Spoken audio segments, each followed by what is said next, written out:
am Dr. Sam. With me, as always, is Dr. Robert. How are you doing, Robert? Good, good. I feel like we haven't chatted in a bit. I It's know, wow. I know. But we have a guest, and as everybody knows, that's my favorite thing in the world. Dr. Hammond is here to join us today, and you might know her as the Honest Vet. She's online and has a lot of great content online. So we're really, really excited to have you here. Thank you so much for joining us. Yeah, thanks for having me, you guys. I'm really excited to be here today. Yay. Yeah, I know, Robert, it's been a minute since we've recorded, and we were just in Vegas for the big conference. When's the last big conference you've been to, Dr. Hammond?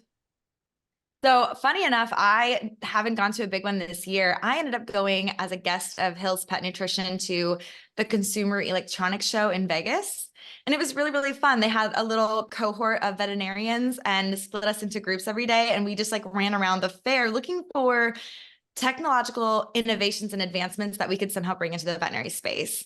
It was so much fun, but it was the week before VMX. And so I had to make the decision of like, do I want to go from like one street to the other? And I do have a baby boy at home, and I am a bit of a homebody anyway. So I thought that was too much time away to go from one straight to the other, or even to come home for a night and leave again.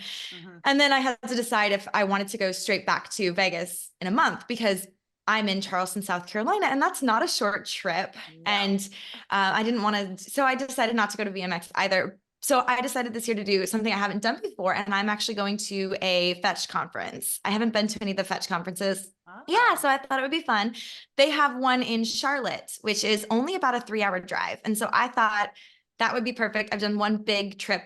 It wasn't necessarily a veterinary conference, but I was with veterinarians. Yeah. And now I'm going to do like a short little CE adventure. So I'm just going to get to Thursday afternoon. I can spend some time with my son on Thursday, leave him with dad, drive up to Charlotte, come home Sunday.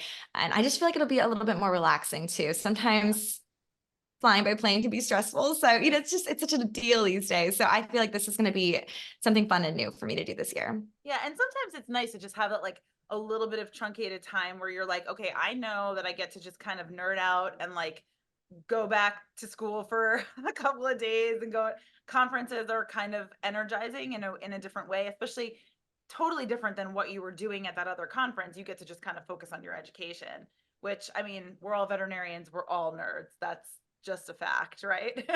100%. Yeah. I always say I'm a CE nerd. And I think we all have Yeah. we all hold ourselves to such a high standard Yeah. that we don't want to be left behind. And it's hard to keep up with everything. So I love these conferences because, like you said, it kind of renews your enthusiasm in the field, and you Mhm. can pick up new things that you are excited to bring back and implement and try. And kind of excited about the opportunity to bring advancements to your patients. And I know you can relate to this. When I'm at any of these conferences, I actually can picture specific patients in mind. So, Yeah. like when Librela, the osteoarthritis injection was coming out, I was like jotting down a list of like, oh, him and her and this one and that one. Like I was like, they'll benefit, and then you rush Yeah. home and you're like, we have to call these people. So it's so fun for those reasons. I'm really looking forward to it. That's next weekend, actually, already. I can't Oh, believe wow. it's So it's so like soon. it's Yeah. coming up. Yeah. That Yeah. Yeah. and so you said that they have them just sort of like all over the country. So do they switch where they are, or that they'll always have one near you? Fetch, I believe they have different locations. I think they do 3 or 4 shows a year Mm-hmm. in different places. So they usually always have one in San Diego. Mm-hmm. I have gone to that one before. I'm from Arizona originally, so I have family kind of out west. Mm-hmm. Nice. But I'm not sure about the other locations if they're always consistent or not. Hmm. Yeah, they have about 5. The only reason I know is I just talked to DVM 360, who sponsors Fetch yesterday. Yeah. Yeah. We're working with them on a couple things, but they have, I think, 5 conferences this year. So I think they have one more than they did last year, and they have a lot of cool programs. They do a lot of great continuing education for veterinarians, and it's really a cool organization. So I'm glad. I'm curious what your thoughts are on the conference. So you have to share it with me after you get back and let me know, because I've been Yeah. a Fetch Yeah, conference. I'll definitely tell you what I think. Awesome. Cool, So cool. so you have to give us a little bit of background then too. So you said you're from Arizona, but now you live in South Carolina. So tell us your story. Like, were you one of those people who like grew up out of the womb? I want to be a veterinarian. I'm going for it. Or did it happen later? How did you become veterinarian? Where'd you go to Yeah, school? so my story is one of those classic, my parent was a vet stories. So but it's a little different. There's some twists Yeah. and turns. So I was born in California, but I don't really remember it. My family had a cattle ranch, and we had a cattle ranch in Santa Maria, California. Oh, And wow. oh, sorry, excuse me. I was actually born in Oregon, and then but I was so little bitty when we moved to California that Oregon like doesn't matter. But my family raised Angus cattle, and the area where we were living had this bridge that got washed out, and my parents decided that they wanted to move, so moved to Arizona. It's a little cheaper as well. California is costly, as you guys know. And so I really only remember my life growing up in Arizona. And so when people ask me where I'm from, I say Arizona. And my family had an Angus cattle ranch out in Arizona, and my mom was an equine reproductive specialist. So in addition to Wow. raising a cow-calf cattle operation, my mom was the area's like well-known equine repro vet. And many people who know about Arizona and the equine industry, Arizona is sunny year round. And there's a huge coalition of horse people there. Scottsdale, Arizona, for one, is like the Arabian horse capital of the world. So tons of horse people. My mom was not short on business at all. And so we also had herds of brood mares and recipient mares that were used for breeding. And we Oh, raised wow. quarter horses. My dad, it was actually a farrier, horse shoer, and full-time horse trainer. Oh, So wow. he would break and show horses, and he would go to like the World Paint Horse Show and the Arabian shows and all of these things, doing really cool Western riding style. So roping, reining was definitely some of the stuff he did, but he also did like Western pleasure, training horses for those types of events. Mm-hmm. So we had all this land. So of course we didn't just have cows and horses. We had pigs. My brothers and I raised pigs for the 4-H and FFA, and chickens. We had a pygmy goat just because I don't really know what Cute. we actually, you guys, this goat is still alive. His name is Timmy. My family has had Timmy for like 20 years. I was like, how long do these things live? Like, I don't know. But yeah, just anything you can imagine. We did have sheep when I was itty bitty when we lived in Oregon, but I don't remember them. They did not bring the sheep with them because sheep don't do well as well in Arizona. Obviously, it's hot and they have fleece. So so it literally does not surprise anybody that, growing up with the animals the way that I did, that I just also became a veterinarian. But one thing I was certain about was that I did not want to be an equine veterinarian, which is funny because I was like the horse girl, but I was like, I'm not doing that. Like I had, because my brothers and I were my parents' unofficial assistants. We were, as soon as we were old enough to walk, we were leading mares back and forth to the barn for palpation. We were on our horses, bringing in the cattle for the vaccines, dewormers, weaning, calving, all of that. But I had so many near-death experiences with my mom's clients' horses, we would drive to these properties and they would say, oh, I want to breed that horse. She's out there. We can't catch her. We're like, okay. So I'd seen horses like almost flip over in the chute. I almost got kicked so many times. And I was like, that's not what I want to do. So what I wanted to do was I wanted to be a farm animal veterinarian. I really thought I wanted to do cattle, but I didn't want to be a dairy vet because you know what that entails basically. I'd have such a strong left arm, but it was not really what I wanted to do. Yeah. I said, that's not the life for me either. So I went to veterinary school under the guise that I would be the like cowgirl vet. Like I was going to do like beef cattle, the occasional small dairy cow, whatever, goats, pigs, sheep, chickens, whatever. Yeah. And obviously, you're in veterinary school. And I was fortunate enough to go to Texas A&M. So I'll go to that. So I applied for veterinary school. Arizona at the time where I grew up, I went to the University of Arizona. They did not have a veterinary school. They actually now have two. And they have the I thought private they only had one. I didn't realize they had two. They have the private school in Glendale, Arizona. That's the Oh. Midwestern. So there's Uh-huh. Western in California, and then there's Midwestern in Arizona. But they're both private teaching hospital schools, Right. so they're not associated with the university. I Mhm. could have gone there. I would have been maybe in their first or second class, but I didn't like the idea of like being a guinea pig. I was like, I don't know if it's going to be Well, a great that school, and I want to go. yeah, what if they never had like there is always that chance they won't get their accreditation and then what do Yeah, and that's a yeah. scary prospect, I would think, for how hard you work and yeah, Exactly. that's And it rough. was also more expensive being a private. So, Oh, right, right. I actually was mhm. living in California. I had a like it took me a while to figure out I wanted to go to med school, but when I was in California and one of the schools that I had looked at for a minute was Western because it had just started back Yeah, when I went to vet school, but then I didn't go there. I went to school with him in Michigan, so I see. I saw your Michigan another State. So I was story. like, ooh, plot twist. Yeah, we'll have to Yeah, I was hear like, I have yours. I actually realized I was wearing a Michigan State shirt today. You're like, you're just feeling it. Like it's there. I It's guess always so. in you Yeah. now. Apparently, I'm having a Michigan State day. But I sorry to imagine that was interrupt. a tough, no, I'm just thinking that was probably a tough transition going from California to Michigan.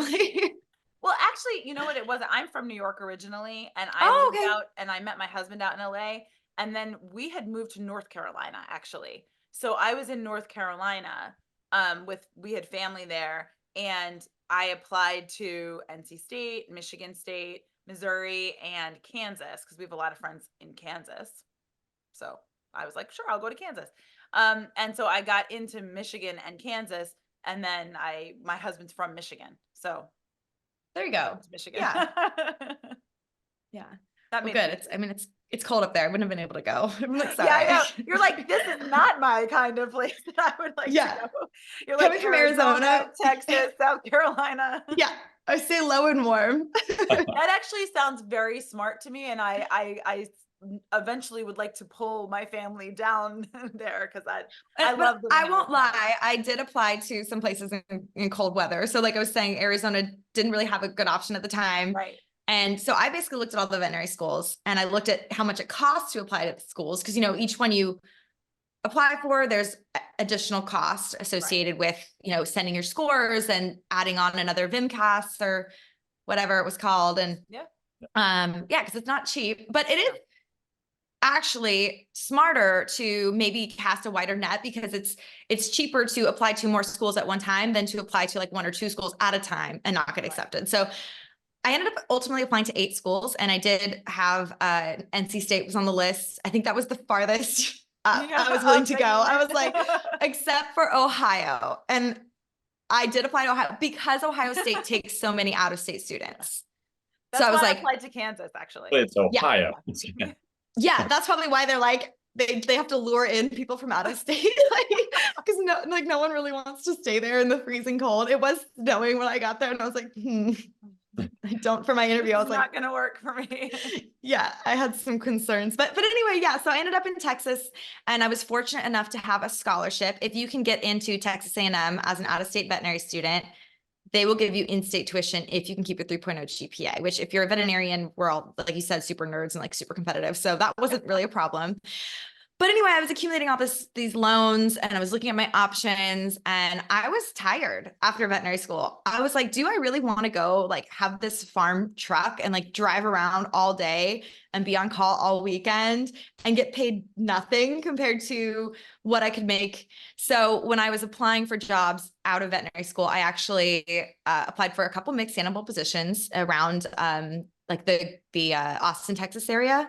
I met my husband. He was getting his MBA at A&M, and he was working for Dell at the time in Round Rock. So I applied to some mixed animal practices and I applied to some small animal practices. And the cost difference, the pay difference between the best paying mixed animal practice that I applied to and like the worst paying small animal practice that I applied to was $20,000 a year. Yeah. No weekends and no on call. And I was like, like, obviously. There we go. Yeah, it's sad. I felt like I felt like a sellout. I won't lie. I definitely had that internal struggle with myself. And I was like, but I said I was going to be this person. And now I'm thinking of doing this because of the money and because of the lifestyle and the work-life balance. But it worked out. I mean, I did it. I don't regret it. I do miss those types of animals and working with those types of animals and the people that come with them. You know, going with my mom on some of these veterinary adventures we would have. I mean, she got paid in goat cheese. Oh, yeah. Sometimes like Oh yeah. gourmet goat cheese and like like chicken and like it was crazy. And so like just obviously that's not really the best for a business model, but it was like such endearing clientele. So I do miss that to some degree, but you know, I'm happy where I'm at and I wouldn't change my journey. So I then think really are you like, oh, sorry, Robert, are you general practice? Like, is that what you do? Yeah, so I do mostly general practice. I was doing some ER when I first got out of veterinary school, some ER relief shifts because I felt like that was something I wanted to get better at. You know, you find out pretty quickly, even in a GP situation, the owners of pets don't always recognize when something needs to be seen emergently, or they don't necessarily have the funds to go to the emergency clinic. And some people just show up at your door. The dog got hit by a car across the street. They're going to run straight to you. Yeah. It doesn't matter. And you have to be, that's it. That's what that pet is going to get. Like you have to step up to the plate and save that life.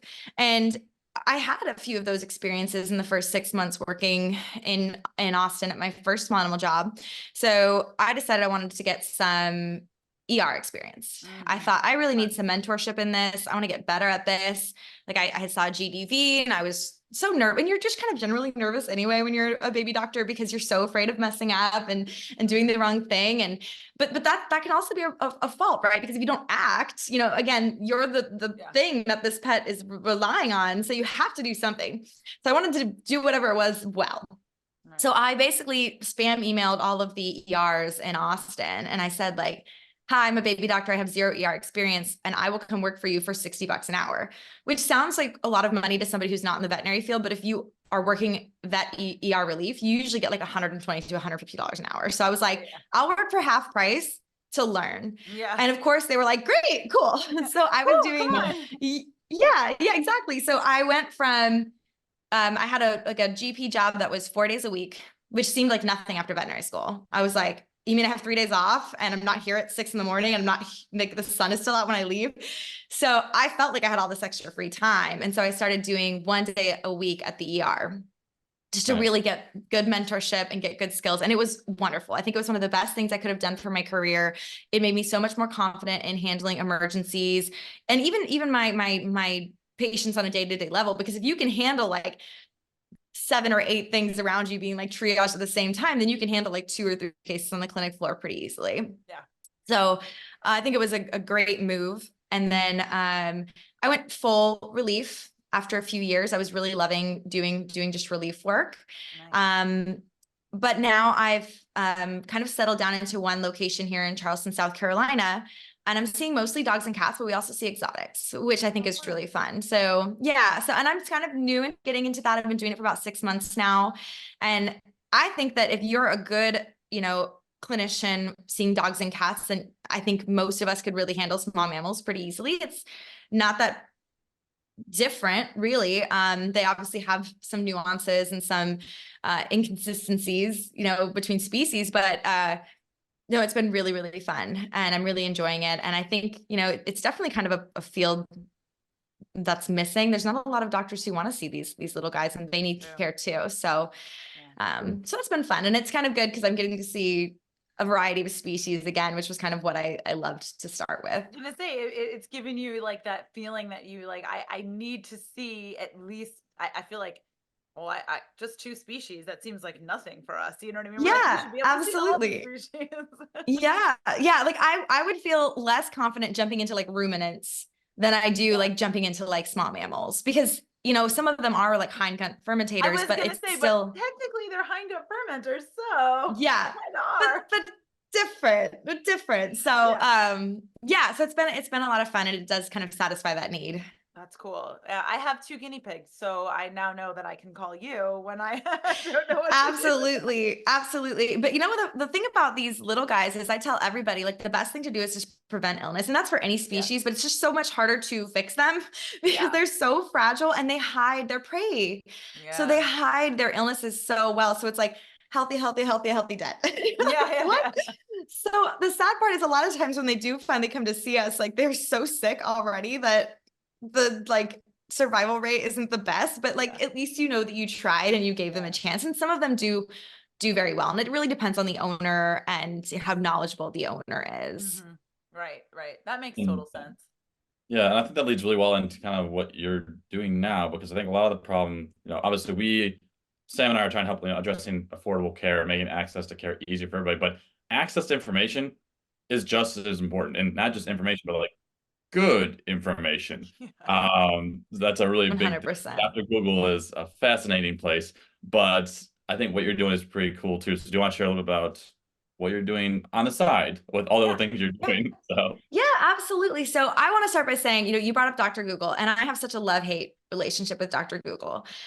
One thing I say today is we live in such a wonderful wealth of knowledge. Like we have all the knowledge we could ever dream of, and we carry it around in our pockets on our smartphone. Like we could learn anything. I could learn a new language. I could learn how to do medicine on different species. I can learn everything from my phone, but you have to be able to filter through the noise because anybody can put anything on there. And that's the scary part. And I love the freedom of speech. I love that people can put their thoughts and opinions up there, but it's hard when you don't have a foundation of knowledge and you're going online to try to figure out some helpful information for your pet or yourself even, and you just get lost. And I mean, if you pull up Google and you type something in, the first page of recommendations, you'll click through 3 or 4 and they're all going to be so different. And they're going to be completely like butting heads with each other. Like, absolutely don't do that. Or yes, you have to do this. And it's really confusing. But we're seeing a lot of that now in social media.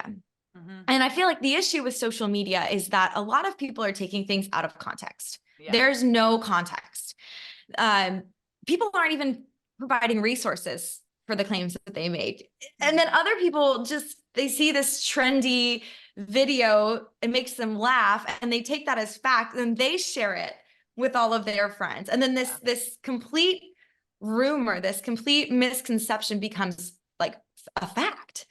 And then trying to kill that, or end that myth after is so much harder than trying to just like prevent that from taking a hold in the beginning. It's like back to what I was saying, prevention is key. Preventative medicine. Putting the genie back in the bottle is harder. Yes, it's so much harder than not rubbing the bottle. That's 100% the best way to say it. So I actually started kind of educating online. I started with my Instagram at The Honest Vet about a year, 2 years after graduating veterinary school.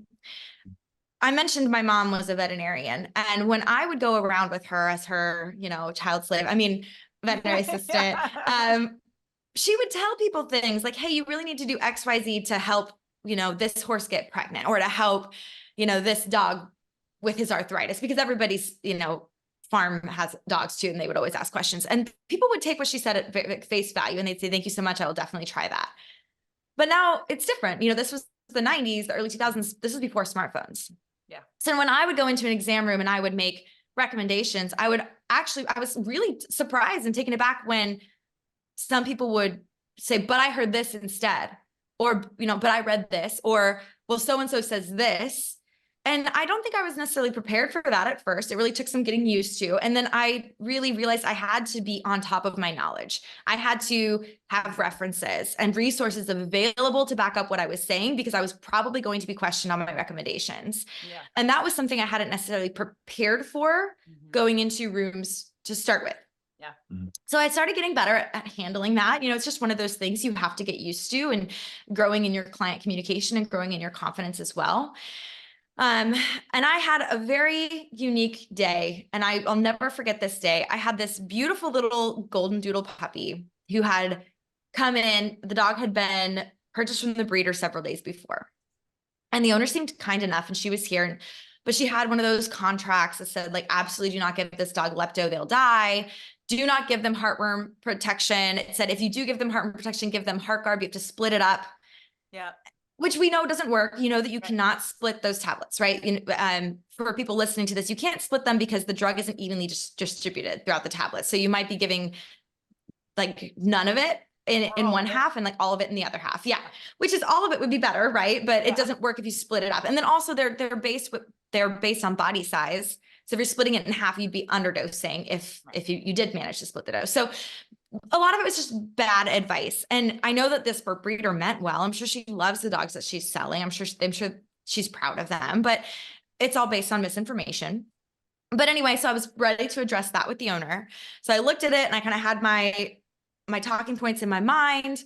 And I went into the exam room to do the exam and then talked to the owner about the recommendations that I had, which did include maybe considering the lepto vaccine. And one thing I'm very adamant about is that I don't want to push things on people. Right. But I want to give them all of the information that I have available to me to help them hopefully see my side and make the most informed decision that they can. So I will say, we don't have to do anything today, but I want you to take all these things and read them, please. Mm-hmm. Just so you understand why I feel this is so important.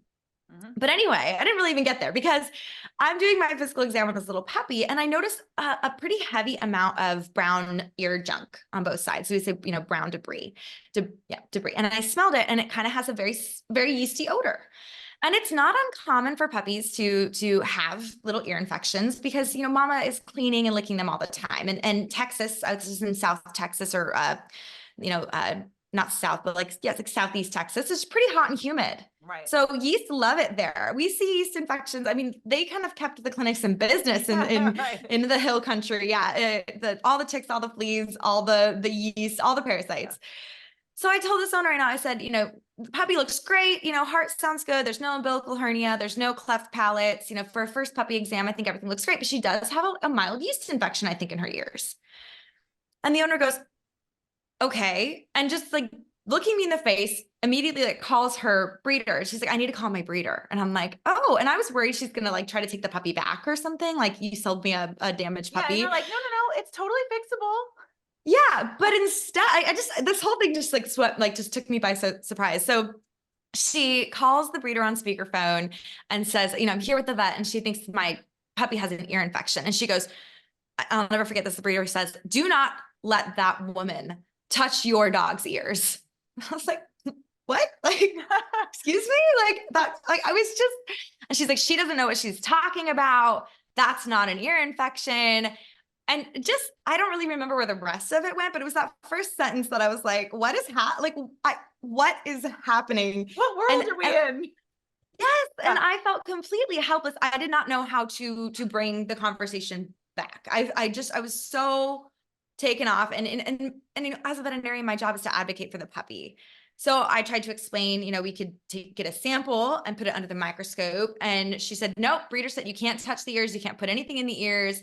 I just want the December parvo vaccine and I want to go. And I think that's what ended up happening. I don't think I even talked about the other stuff because I was and it was kind of that day then and there that I decided that I was like, I felt helpless and I wanted to do something about it. Even though I wasn't able to help that puppy. Yeah. So I decided to make an educational Instagram and I thought it might not go anywhere, but I thought if I could at least prevent other pet parents from falling into the same like misinformational traps, then maybe I could make some kind of difference. Right. And that was the beginning of 2020. Right before COVID, actually, I think I started my account in like February, which I think helped because I was bored. So I was like posting more at the beginning as well. You're like, hey, yeah. But I thought, my goal is not going to be to try to bring people that are so far gone back to us. Right. So like that breeder was so distrustful of veterinarians that she was like telling the other person, like, don't trust her. She doesn't know what she's talking about. Veterinarians don't know anything, like just this is what you need. I'll tell you what you need to do instead. Which I'm like, is that even legal? I don't know, but it was a little strange. But I thought, it's so bizarre though. Like it's bizarre that she listened like that. Yes. And I have been there. Like I have definitely been there and been like, I mean, at some point you got, all you can do is give the information, hope that they went home, rethought about it, and then they were embarrassed and went to a different vet, I guess. I don't know, because like you have to assume that I don't know. I never saw. I don't know. At some point, yeah, I never saw them again. So I hope you're right. Not surprising, unfortunately, because we've all had those situations, and it's hard because you're like, I don't know why you think I went into veterinary medicine. Like I'm not Yes. here to hurt your dog. I'm And here why to would I lie? Like, I'm not gonna make that much money from telling you that your puppy has an ear infection. Like, I might make like No. $50, but like, is it worth losing a client and having them never come back? No, it wouldn't be worth No. that. And I No. love dogs. Like, I love puppies. Like, Yeah. why would I want you to take meds for this puppy's ears if I don't think they need it? And that dog, I think I just recommended like a medicated ear wash because I didn't think it was like that bad. Like, so some like Tris Keto Ultra, something that's got a little bit of an antifungal in it. And Amen. but I don't My think she took it favorite. home.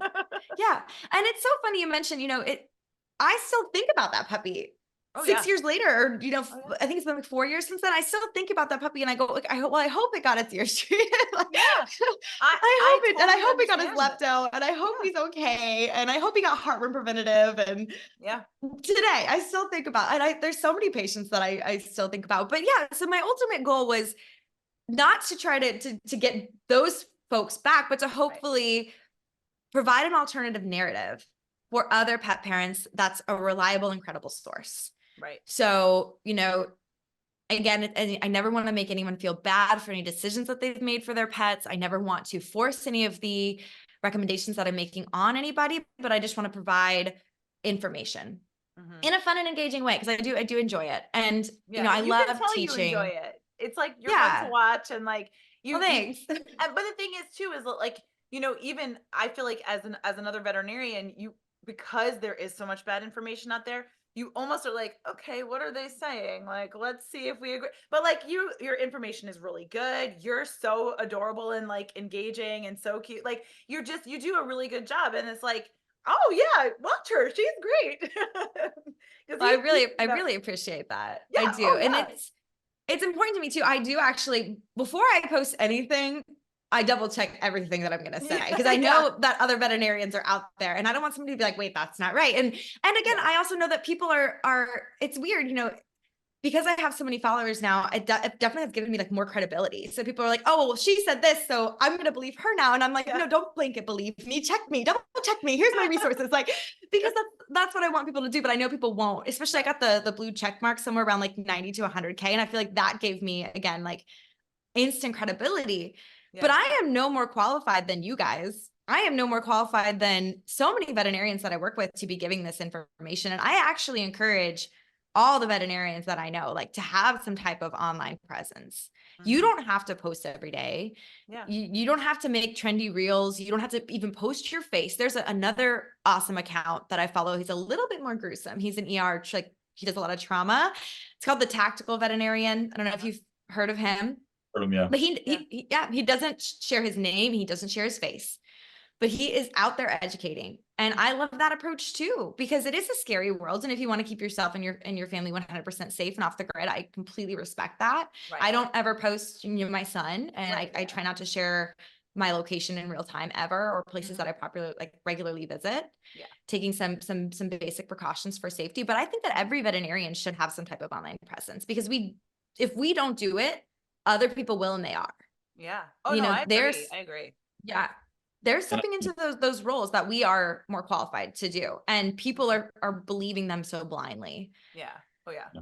And I've seen a lot of people recently when they have, let's say there's a video that comes up that might talk about pet care that maybe isn't entirely accurate. People now like show the video side by side with their own video and be like, hey, this person's saying these things. Take a second look, make sure you're checking resources, because not all this information is accurate, because there are a lot of people, they do a great job presenting themselves. They do a phenomenal job. Absolutely. Video quality, like they get all the bells and whistles to make it like a fun video. People are paying attention to it, but the information is just not there, and it's tough to watch sometimes, because the thing is, not everything's black and white in veterinary industry as it is. Right. Like food is still, we're all talking about in terms of like what's the best diet, and there's so many complications around that alone. But some people just take these truthers at heart, and it's tough. So it's a tough job. I'm not jealous of you for that reason. I respect you for doing it though. Like I don't know if I could do it, have that type of presence. Yeah, I actually did do a couple videos like that recently, and I don't really like to do them because I don't want to like have like a one-on-one battle, like a influencer, like kung fu. That is not what I want to do at all. But I'm like, if you're following this person, like, here are all the wrong things that they said in just one video. And sometimes it shocks me these followers have like 200 to 300, or these people have like Oh, yeah. 200 to 300K followers. Yeah. Mhm. And I'm thinking to myself, those 200 to 300K people are blindly believing your recommendations, and you clearly lack a foundation of knowledge for this subject. Mhm. And I think as professionals these days, no matter what profession you're in, we all feel so obligated to have an opinion on something because Mhm. we don't want to say, I don't know, especially with the resources. So when people ask me as a veterinarian, for example, they might say, my dog's doing this weird like behavioral thing. And I honestly will say, that's interesting. I don't know. I have never experienced that before in any of my own pets or any of my other patients. So here are some individuals that I can direct you to that can help you answer that question. Yeah. And I don't love doing that, especially at first, because you don't like to seem like you don't know what you're talking about. Yeah. Because I think that's makes you- something you get over as you've been a vet yes. longer, right? Like that first year, the words like I don't know were like the scariest, hardest words to utter. Like I Yeah. would normally be like, "Oh, I need to go check something. Give me a minute. Let me bring your dog. It's better light in the back." And then I finally was like, 100%. you know what? I really don't know. Let me go see if one of the other doctors does, because I've never seen this before, and it's okay. I've been a doctor long enough to know there are some things I just don't know. I'll be back and I'll find Exactly. out. Exactly. But now I Yeah. think that type of the same mentality of, oh, well, I have to know about this to seem credible for what I do know about Right. is going across all these fields. So we have all these dog trainers Mm-hmm. making like videos about nutrition or flea and tick products and all this stuff, or supplements and stuff. And I think it's great to say like, hey, I like these ones or I recommend these ones. But when they really go into it with so much confidence and they try to like tell you why and it's clearly wrong, I find that so aggravating. And I'm like, you don't have to talk about what you clearly don't know about, Yeah, yeah. like stay in your lane. Like, Yeah. Oh yeah. this is my lane. Like go, Yeah. I'm not going to talk about, I'm not going to start making training videos. I have a puppy who just this morning was eating something it wasn't supposed to be. And I was like, ah, like don't do that, Again. And I thought we were making such good progress. So it's hard, but that's not my expertise. Right. And so I think, having more credible veterinarians online in the social way to help just at least be there to comment on those posts. Mm-hmm. So you don't have to make a one-on like 1-versus-1 reel or anything. Like I said, you could just comment, say like, hey, actually, like, I appreciate what you're trying to say, but ... and resources, just so other people can see that and be like, oh, Mm-hmm. okay, this isn't maybe what I should be listening, or this isn't maybe what I should do for my own dog because there's a lack of evidence here. Right. That's a really Right. good way to approach it, actually. I like that. It's not necessarily saying like, hey, you're wrong, but here's a bunch of resources that say it for me. That Mm-hmm. way it's not Yeah. like me saying it, it's other people that have credibility behind their names as well, saying that like this isn't entirely accurate. And that's a really smart way of doing things personally. Right. Right. And a non-personal way too, right? Like at the end of the Absolutely. day, we all have the same goal, but maybe your foundation of knowledge is not right. So here you Yeah. go. Yeah, In because a nice I way. firmly believe all these people love pets. Like they're all in Oh, the yeah. animal industry. Like they love animals. They love their own pets so thoroughly. But again, it goes back to misinformation, Yeah. So that they might believe the information they're propagating and it Mhm. might be wrong. Right. And they probably have their own biases. I mean, we're veterinarians. We have our own biases. We all do. Everybody's going to be biased, but that's why we have to sit down and look at the objective data. Like, what does the data say? Because my personal bias is outside of that. And I guess you could say I'm biased towards the data, right? I am because that's the only way for me to know, am I just saying this because I was told this, or am I saying this because it's what the evidence supports? Well, and I think it's also really fair to say that I have seen a lot of successful things done differently than the way that I do them, because there are things that work in my hands. There are things that work with my patient population. And I can give you advice that is somewhat general, but ultimately when it comes to your pet, to your specific situation, whether it be your environment, your pet's breed, whatever it is, like we say all the time, check with your vet. You know what I mean? Like this is Absolutely. that is the subject matter, expert when it comes to your dog. And so like Yeah, we're just absolutely. and that's like with our podcast, like it's, we just try to say like this is my point of view as a general practice doctor. This is his point of view as a ER doctor. Yeah, I'm on, in Indiana, in the Midwest, he's in, California, but we tend to agree on a lot of things. We tend to see a lot of the same things, but, like ultimately go to your veterinarian. And I feel like you Absolutely. give really good information, but you don't try to tell it, like, you know what I'm saying? It's good general information, that's Mhm. trustworthy. Yeah. That's the Yeah. And when important people thing. ask that question, they will in the comments say, oh, do you recommend this for a dog who's like, XYZ, and lists their dog's like age, weight, height, and sex and Right. everything. And I say, talk to your vet. Like your vet knows your dog better than I do, better than anybody. And Right. you and your veterinarian ultimately should always work together for your pet. And I encourage people, again, if you go on Google, there are some amazing resources. So for pet parents whose cat has been diagnosed with diabetes, there are so many of these amazing Facebook support groups. Mhm. Yeah. It's just incredible, the communities that you can find. So like I said, I do have a love-hate because I think that there are so many wonderful Oh, yeah. advantages that come from this access to knowledge. But ultimately I say, don't be afraid to reach out to your vet, even by email. Just be like, hey, Dr. Hammond or Dr. Sam, I came across this article. What do you think about this for Flopsy? Yeah. And that's such an easy thing to do. And Oh, yeah. I know I love seeing my pet parents taking such an active role in their pet's care. I Oh, me love it. too. Like Yeah. we're not opposing forces here. We're not fighting over it. We're a team working for your animal. 100%. And I can't tell you how many times I've learned stuff. Like, you know what I mean? Like people have found support groups, like you said, or Yeah. they have found I can't know everything, and I certainly don't pretend to. I've learned so much just from even doing like myBalto and like what we've been doing and going to conferences as an exhibitor and getting to like meet what other people are doing and seeing in a way that I never got to do as a veterinarian. So, Yeah. to me, I feel like my knowledge is constantly expanding.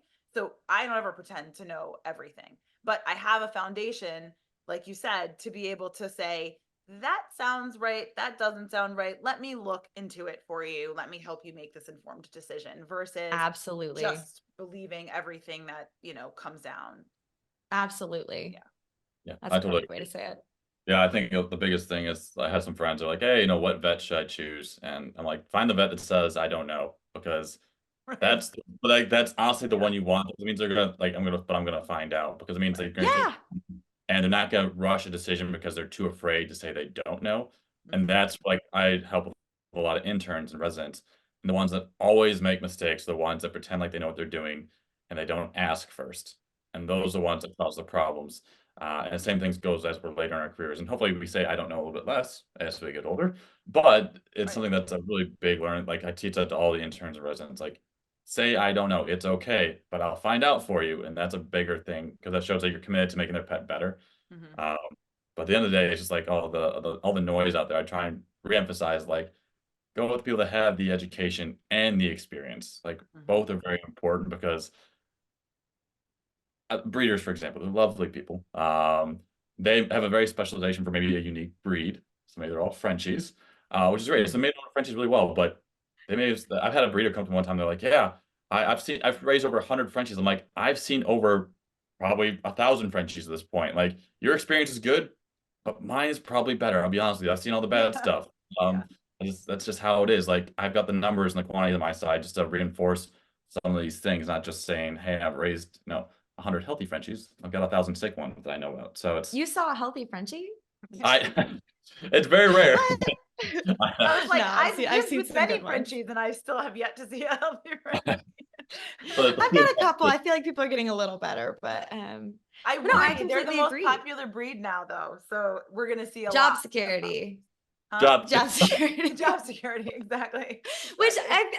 I joke, but they are so cute. I know I shouldn't So even cute. say it, I love them. but they are. I'm not gonna lie. They have such good characters. So I'm Yeah. excited to see responsible breeders stepping up and breeding them with a little bit long. Like I've seen some with better faces. I've seen some who are moving better. Mhm. But I've also seen the opposite. I've seen some that die so young because they're just genetically Messed up. deleterious. And Yeah. Well, it's yeah, because it's of so sad. all the weird colors too. Yes. not helping because of all the, dilute Recessive genes are all genes, recessive. yeah. Exactly. Yep. Oh, it's But so sad. now they It's have so like sad. some breeders are actually looking at like tracheal diameter and like things like Yes. that. So I'm like, good, let's let Yeah. them breed.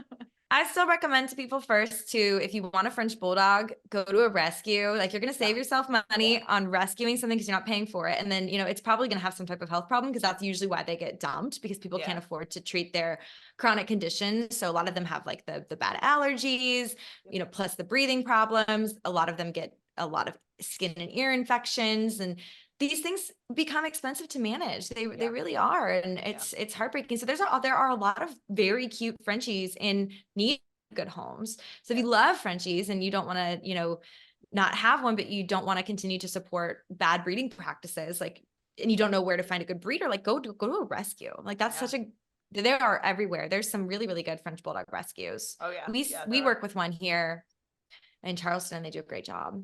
Oh yeah. You'll have to just let me know when they have one that you feel like Down, Sam. Don't do it. She's like, don't do it. Don't do it. The last one we had, she's such a good pet, but her name is Britney Spears, and she was born with bilateral ectopic ureters and a congenitally short bladder neck. This is something I had never heard of. But basically her bladder is just like there. So it's like bladder and like out. And so like there wasn't really like anywhere for the ureters to kind of properly go. So they were like down here. So we did move them. They did do the laser ablation therapy, I believe. And then, but she still has a lot of incontinence issues. And now she's got like MRSA and because she just was leaking for so long. And I know. And she's only like 1.5 years old. So that is maybe the downside of going to the rescue. You may find something like, but they're not all this. Yeah. They don't all have ectopic ureters. Yes, they may have other things, but not all of them will be so tough to handle. Yeah. I think there are some things I can handle, some that I have 3 kids, so you always have to be careful what you take on. Yeah, don't bring home the MRSA urinary dog. Probably not. Yeah, probably not a good idea. The back dogs in general, I think, are probably not gonna. I don't want to express a bladder all the time. Is that No, that's a lot of work. Yeah. Oh my goodness. Well, I can't thank you so much. I mean, we could just talk to you all day. I mean, you're so much fun to talk to, and you're so easy to talk to. Thank you so much for coming to visit us, and give out your information, all your like Twitter and Your Instagram handles. Yeah, there you go, Instagram. Yeah, so just come to my Instagram. You'll find me. I'm the most active on Instagram, so it's at The Honest Vet, all one word, all lowercase. And I highly recommend following her. I follow her myself. Yeah, so do I. She has great information. So please check her out. And hopefully we can have you back in the future and chat about some other things, because I'm sure there'll be plenty of other issues that arise in our industry that we like to have our colleagues' opinions on. Well, perfect. I'd be happy to be back, guys. Thanks so much for having me. Oh, wonderful. Thank you so much again for coming. This has been the Posit Podcast. Thanks everyone for listening.